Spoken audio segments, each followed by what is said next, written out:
So I'm going to the other side where we have, so I'm right at the middle. So we have wire meshes cutting across the whole dam and on that section as well.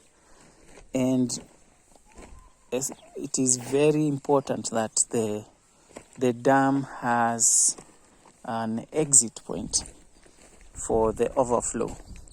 So these two pipes here are the overflows for this dam, and hopefully eventually this section here will pour some soil as well, and we'll have some grass growing all around the dam.